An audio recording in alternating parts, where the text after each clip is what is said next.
Hi, everyone. Welcome back. It's week 21 of your Waiver Wire show. Jason, so happy to be back again with you stud muffin.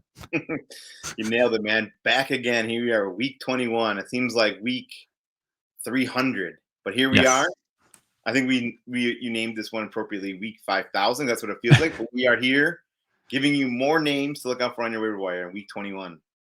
You know, we had a little fun talk before the show. We said that, look, our views might be dropping off a little bit, but at this point, it's either we have people that are in those roto leagues that are just on the cusp, that 3-4 team kind of head-to-head battle to get to that last, championship week, or you're in a head-to-head league and you're probably in the middle of the playoffs right now. So, and the rest of you, we love you, but I'm pretty sure you're turning your attentions to football, or you're just watching the games now and you've kind of given up on your teams. But for those who are still watching and still playing, congratulations and thank you for watching. So, as always, we're brought to you by Fantasy Six Pack. Come on down to Fantasy Six Pack and become a member, a subscriber at fantasysixpack.net, where you get a whole bunch of wonderful benefits. You get to talk to Jason and myself on the Discord, where we answer a lot of the questions, lineups, who should we pick up, and all those fun things. And then, of course, as football rolls around, that other sport we don't talk about, but it's super popular, and I suck at it. That's the reason why I sound so angry about it. I suck at fantasy football. I play it, but I suck at it. We have an amazing fantasy football planner, draft guides, and everything else that we have available to our members as well. So come on down. Like I said, tons of benefits, and you get to hang out with us. So, without further ado, we start off like we've made a tradition here recently by hitting you over the head and saying, why haven't you picked up this guy that we talked about on a previous show? And we start off with a guy whose name I just love to say, Bryan Woo. And the Woo locomotion, the Woo coaster, I give up. All right. So so here's Rob Friedman, Pitching Ninja, who we showcase quite a bit. And there's a reason why I'm showing you this video, and you'll see here at the end of it. So Bryan Woo at 96 miles an hour. Let's have a little enjoyment of that. There it is. Oh, there's 96. And then, there's the Woo. Ric Flair Woo. Yep, that's why I showed you the video. So Bryan Woo's got a really great upcoming start. He's starting against Oakland and the Mets next week. So those are two great starts for him that you should be having. So you have a 2-start week against 2 weak teams. And then on top of that, the Mariners are just scorching hot right now. I mean, they are on another level. They already have just a youth movement to begin with J-Rod, and just looks around every corner. Seems like they have another kind of rookie coming up here. The one thing to be careful of here with Woo, though, and I've talked about this on Twitter. I've talked about this last time we showcased him, and I just want to put it off. It won't be an issue this week for sure. He's gonna come up against an innings limit here shortly, probably the next 2-3 weeks. So that's the one thing. If you're gonna pick him up, be ready to start him, enjoy the ride, but also have plan B ready to go, because they don't want to mess up this arm that has been just amazing lately. Just to cover some of his highlight here points here, right? He came back off the IL with the White Sox, and what a great way to come back is say, "Hi, White Sox, how you doing?" He only pitched 4 innings, only faced 17 batters, 3 strikeouts, only 3 hits given up, and only 1 walk. Pretty much in line with everything else we've seen. So I think the injury is behind him. With overall for the season, he's doing 9.61 Ks per 9, and with about 2.75 walks per 9. So again, that's right in line with what we saw there. If he had a couple more innings, I'm sure those Ks would have come up as well. All right, Jason, with that being said, why aren't people picking up the Woo? I'm not really sure, to be honest with you, because he's only owned in 14% of leagues, which is actually kind of shocking. That's actually kind of absurd. And I think you nailed it. You said a little something there about the Mariners going with a youth movement. And I don't know if you saw this stat, but right now, the Mariners, all 5 of their starting pitchers right now are homegrown talent that was drafted and developed all by Seattle. So they're putting their chips into their young pitching arms, and it's paying off big dividends right now. Like you said, I think they've had two 8 game win streaks in the single month of August. So that just goes to show you how hot they've been here. Not sure why Woo's this under-owned. He's got a great week coming up with the 2 starts. And actually, his xERA is better than his ERA. So he's actually pitching better than what his ERA is right now. So don't just look at his ERA. That could be, people are scared off by that 4.5 ERA possibly, but he's actually pitching more about a 3.2 ERA. It's almost over a whole run better than what the stat sheet says. So absolutely go out there and get Bryan Woo, start him at least this week. And like I said, he could see a little bit of a stop here with the inning limits, but I'm not sure who else Seattle's going to go with. So I think they're going to kind of give him a little bit longer leash than normal because they are trying to make that postseason run. So. Right. Yeah, and that's a great point. And just from a pure baseball, look here for a second, it is so rare to see a team draft, develop, and bring up a pitcher. It is in this day and age, right? A lot of trading, a lot of different movements as well, just to pick up, a superstar or, trade something off or whatever the case may be. Having 2 is even more rare. 5, that's insane. And it really was a focus this past week, showing, Emerson Hancock and Woo and all the pitchers that have come up now in Kirby.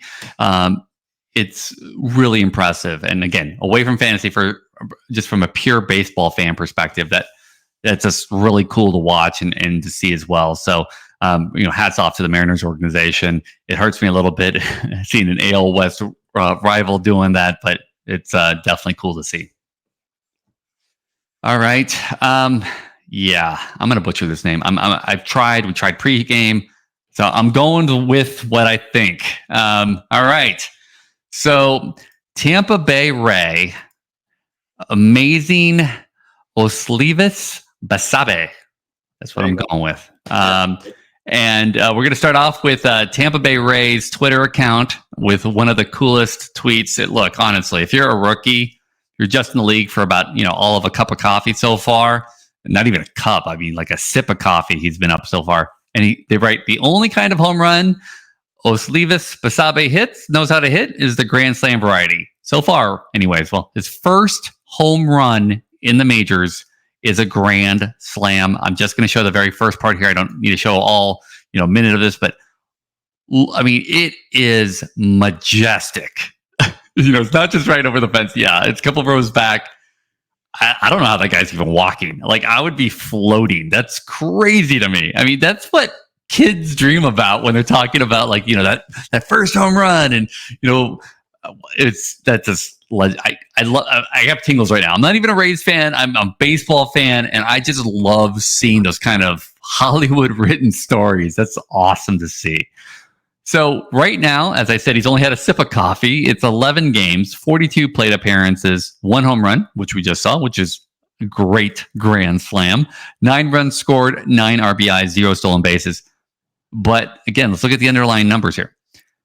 Only 7% walk rate. Well, not only, I'm sorry, that's a great walk rate, which is right in line with what he did in AAA, 7.3, 7.1, almost perfect.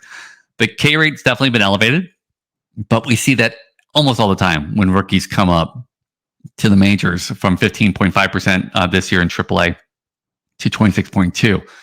The 2 areas of interest here, though, is the batting average of balls in play. Typically, you could see if their average is inflated if that number's high. Now, 407 is high.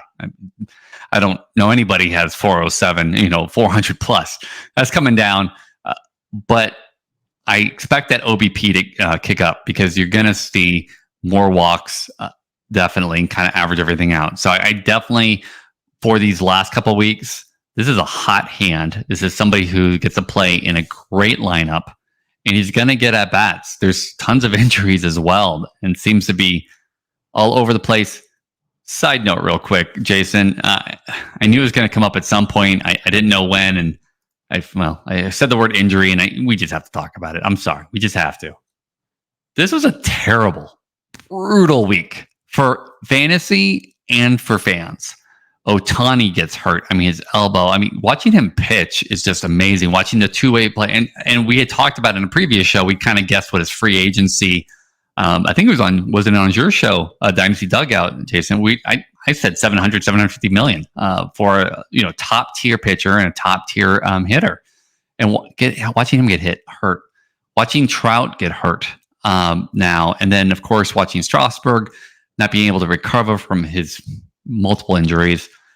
It's just devastating to watch all of this. And I don't care what team you root for. I want to see top tier talent play because it's great to watch. Jason, before we talk about this real quick, and I apologize to derail us from Basabe, but how do you feel? I mean, what were you thinking when you saw this? I mean, it was just a terrible week. Yeah, for sure. I mean, first off, on the Ohtani news, really pains me. I have him in a dynasty league, which is obviously smaller, in retrospect to his actual career. But that kind of pained me. And then on top of that, I'm scheduled to go see him in like 2 weeks in Seattle. I was like hoping to see him possibly pitch that game, and obviously hit. Now I'm just hoping to the point where he can actually still just be in the game, because I'm kind of shocked that at this point they're letting him still hit. The Angels are out of it. I don't know what you gain other than him wanting to go from possibly that MVP, right? Like, it's more personal at this point for him than it is as a team. Especially the team. This kind of brings up a tricky, topic, not to get too far off topic. But what, the Angels don't really have anything invested into him after this year. So what liability do they have by running him out there, even though he's got a torn UCL? That's kind of a weird situation too. And now he's basically going to get.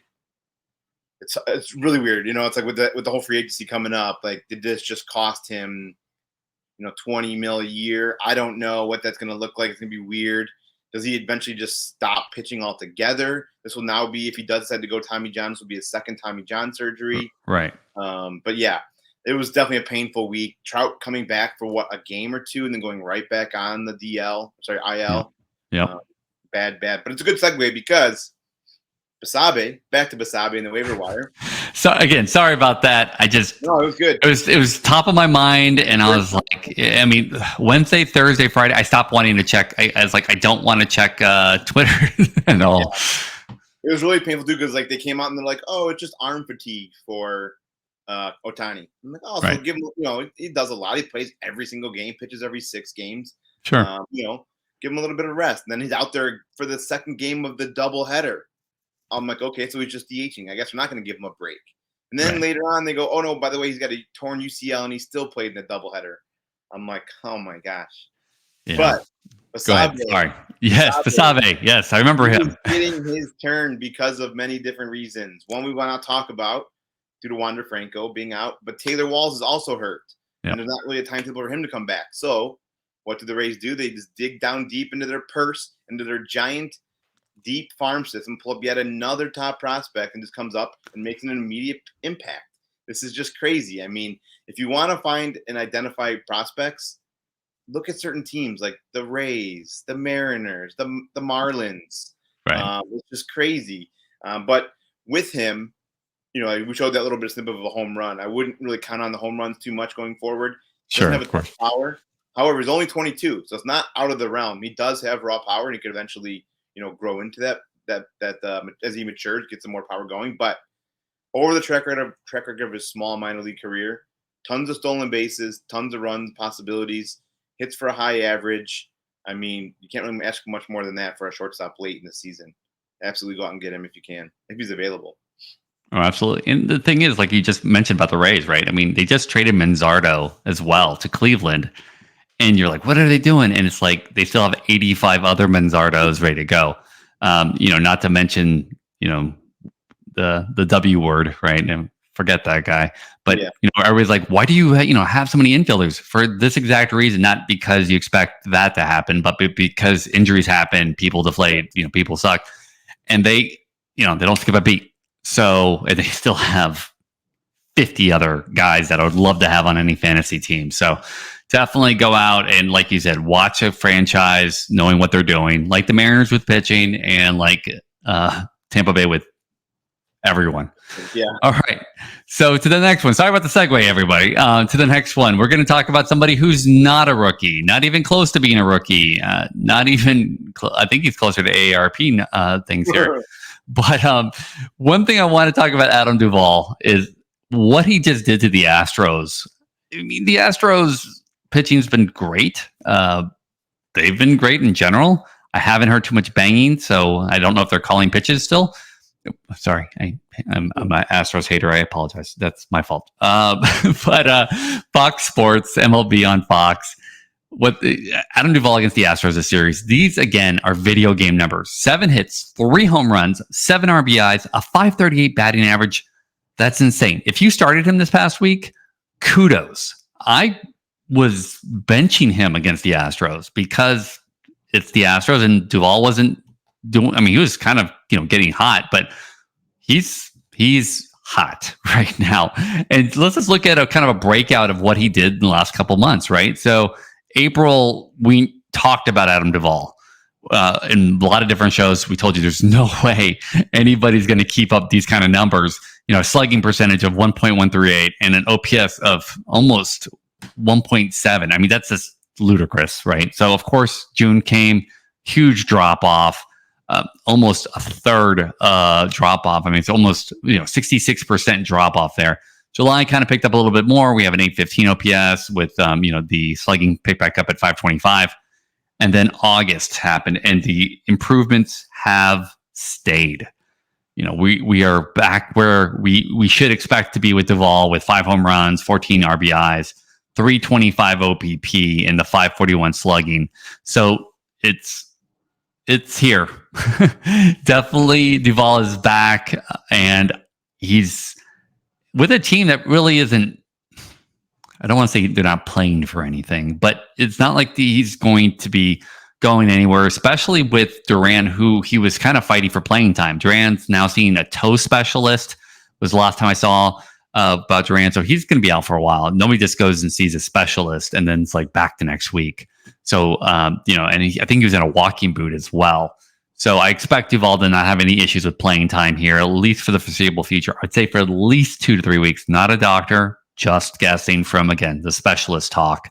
So I think you have a hot bat with Duvall, and you, again, have a road to playing time, which, if you know your algebra, that equals a lot of good chances for good stuff to happen. I believe is what my algebra teacher used to call that.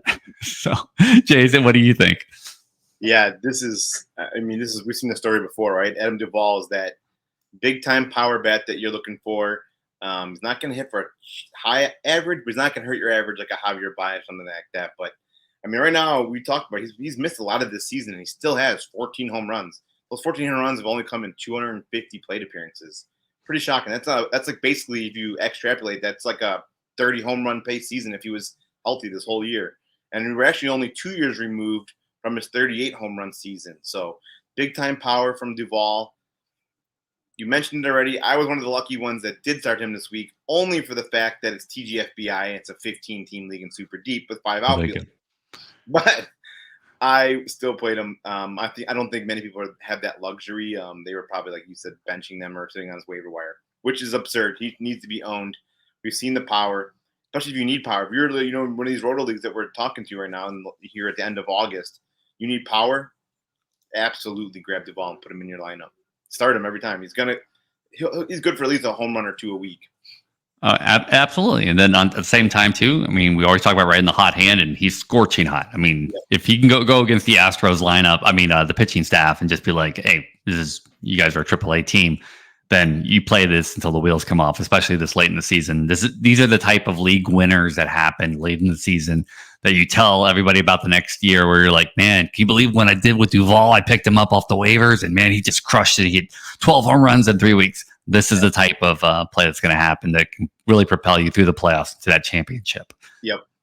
All right, we're going to do something a little different this time with the next one. So we typically start off our show recently with hitting you over the head with somebody we've covered before.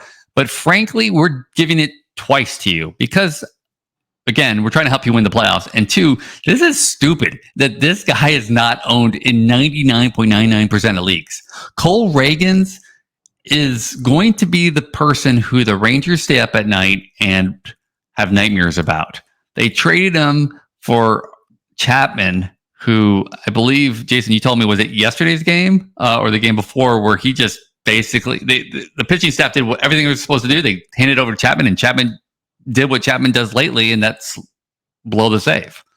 Was it this past? Was it? I remember the pitcher too. We talked about it. I couldn't remember who pitched those first 7 innings, and it was Jordan Montgomery. Yep. Who they got from the Cardinals. Perfect 7 innings, and then Chapman came in and immediately gave up a game-time home run. So they, Cole Ragans was part of the package that they gave up for Chapman. And all Cole Ragans has done is dominate. 6 games started with Kansas City. This is Eric Cross 04. If you're not following Eric Cross, I don't know what you're doing on Twitter, because he is one of my favorite follows for both the prospects and some other insights as well. Eric Cross is great. But Cole Ragans with the 6 games started, 34.2 innings pitched. So this is not like a 12 innings pitch type anomaly. 2.08 ERA, 1.18 WHIP. This is where the fun stuff happens. 7% walks, 33.3% K rate, and then the 15.3% swinging strike rate. I mean, these are pitches that aren't, getting fouled off. These aren't, he's not getting like a big strike zone from the umpire. He's legitimately just throwing nasty stuff that is that it's just not hittable. And also there was a call out here on the CBS Fantasy Waiver Wire as well. It talks about the fact that his fastball velocity is up another 2 miles an hour. There's a total of 6 miles an hour that he's gained this year.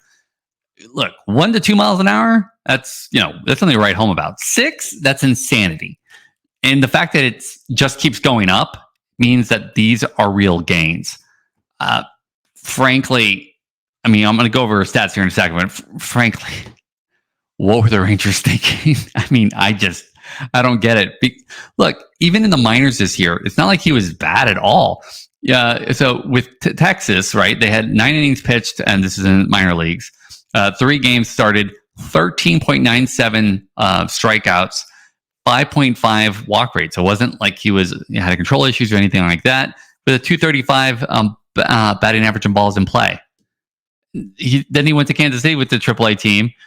Did, frankly, close to the same thing. 10.61 Ks per 9, 4.82 walk rate, and not giving up the long ball. And then we go to the majors. Okay, the majors, I don't see anything wrong here at all. I mean, overall, right? So this includes all the starts that he's had. And we're looking at 10.8, K rate. Again, right in line with what we had in the minors, double digits. 3.66, just slightly below where he was with his walk rate in the minors. And his batting average of balls in play, I know there's wit, and I know there's some other, really good kind of defensive infield there in the Royals, but that's only going to get better. And I think that batting average of balls in play is only going to go down, honestly, because of the defense there. But what I'm seeing here is the metrics are absolutely backing up this hot streak that he's on. I don't want to say hot start, because I expect this to continue to the end of the season. If he's on your waiver wires, just pause this video. Go get him. It's insanity right now. And yes, we have 2 hitting you over the heads. And this one, I will hit you over the head, run you over with my car, and then hit you again, because this is dumb. I just don't understand why he's everywhere. In fact, sorry, Rangers fans, I don't understand why you guys traded him. Just don't get it at all. Jason, make the Rangers fans hate us a little bit more, please. Yeah, I mean, shout out the Kansas City front office for identifying this guy. They must have saw something in him that they could unlock, because they made this trade. This wasn't a trade that went through at the deadline. This was back in I think the beginning of July. And he's just been a totally different pitcher since he got to Kansas City.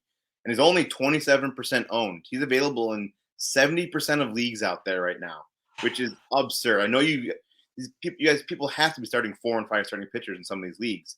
Right. There's no way you have 5 other starting pitchers that are better than this guy. If not, absolutely not.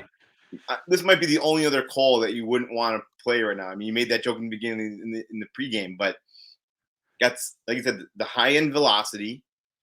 He elevates the fastball and then pairs it nicely with a great changeup. And you know what's really, really impressive?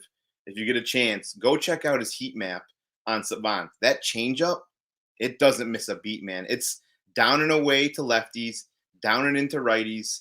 It's got like a 35% whiff rate. It's deadly. Oof. He's just dominant. And it's a lot of times you see those heat maps, it's kind of all over. I mean, it is just that bottom right corner is just bright red. He's controlling that nicely. And he's got 4 out of his 5 starts, Kansas City, have all been quality starts. He's never given up more than 3 earned runs in any start. So he basically is 5 for 5 in quality starts, except for the one start, he only went 5 innings. He didn't go 6. But I mean, right there. That's right. I mean, right there. I mean, he couldn't go 6. I mean, geez. I know. Yeah, definitely need to go pick him up. Like we said, pause this video right now. Go check your waiver wires if he's available. Just go get him and then come back. Please come back. Hit play. All right. So on to back to hitters. And Jason, if I mess this up, just yell at me. So Nolan Schanuel, is that right? Oh, yeah. Schanuel. Okay. All right. Nolan, if you're out there and you're watching this, I apologize. So Nolan Schanuel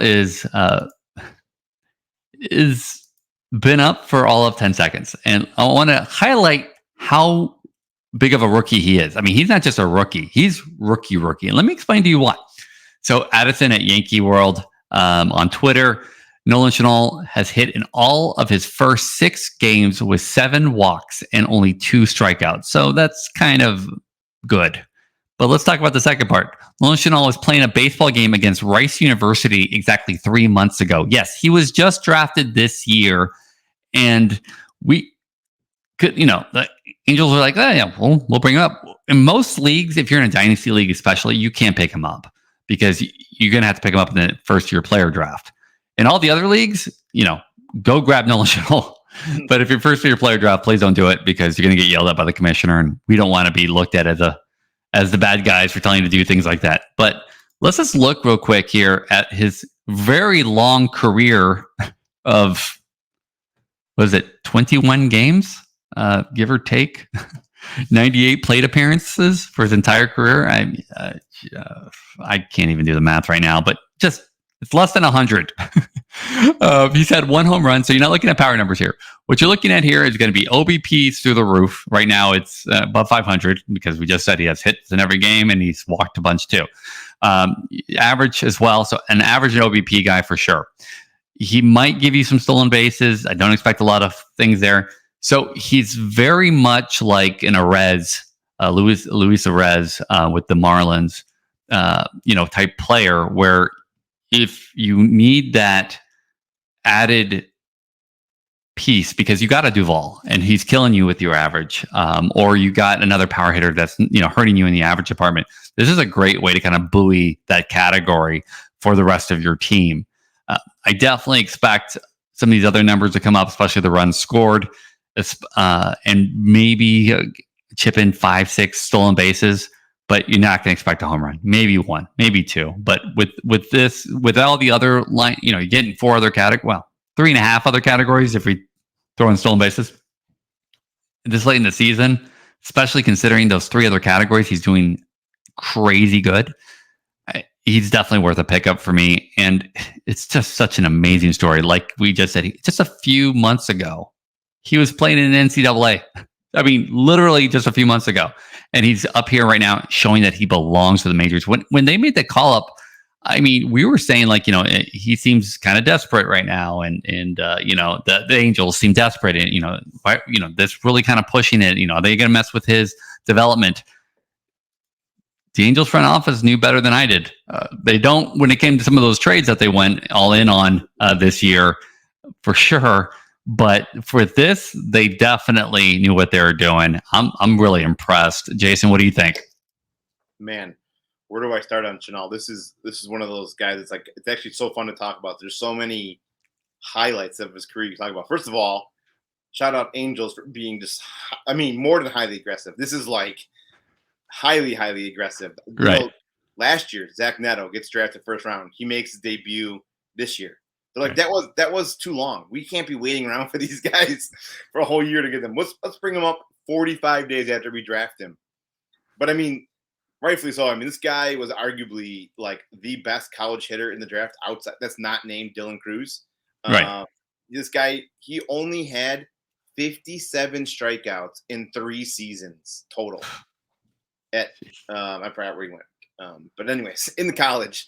But he's got a great approach to the plate. And right now, the power's not there. But he also, if you look at his college career, it's just over a full season. So 172 games over 3 seasons.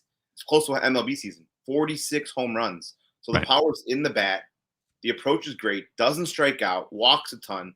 not only do they have so much faith in him, they're batting him leadoff. He's batted leadoff every start this year for the Angels. So clearly, advanced approach at the plate, doesn't strike out, walks a ton, he's got power in the bat, and he's filling in like he's like a veteran already. And he was just drafted. He was just playing Rice University 3 months ago. It's insane. I love it. So he went to Florida Atlantic University initially. And then he moved around, and it looks like did he stay with Florida Atlantic? Because I don't think he did. I don't remember. He did. He did. Oh, he did? Okay, I'm sorry. Because I thought he transferred. But yeah, so Nolan Schanuel. I mean, that's the story right there. That's crazy. I want to just pull up his own percentage because it's probably shocking, to be honest with you. Can't be more shocking than what we just dealt with a minute ago with Ragans. I mean, that almost made me mad. Like, irrationally, like, pick up the laptop and throw it across the screen. Like, what are you guys doing? So I can't tell because he doesn't qualify in Fantasy Pros list for. Because they don't have enough starts? Yeah, so I can't really look up his ownership chart. But don't worry about that. He's probably way under-owned. He's available in your league. I guarantee it. Yeah. And like I said, if you're in a dynasty league, you can't pick him up. Don't pick him up because you'll get us killed. But in all the other leagues, he absolutely should be owned for 100%. Okay, so that is our friend and yours, David Schanuel. But the main one here, that the last one, and one that, frankly, I was so happy to pick him up here recently as well. It's Pablo Reyes. Now, Ballpark Buzz on Twitter, Pablo Reyes last 15 games. 353, 400, 549. And Pablo Reyes last 30 games, 333, 375, 469. And he writes, and it's really great. I cannot believe this acquisition, an insane find. Absolutely. I mean, he wasn't even on the A's major league roster. I didn't want to bring up who they got him from, but oh my God.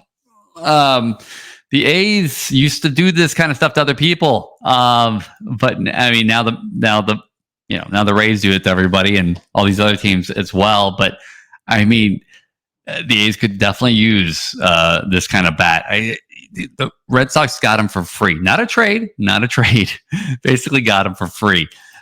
Just some of the amazing stuff. And one other thing I want to point out here too, Jordan Moore, Moore at iJordanMoore on Twitter. Pablo Reyes was on the verge of being released to make room for Trevor Story when he came back later this week.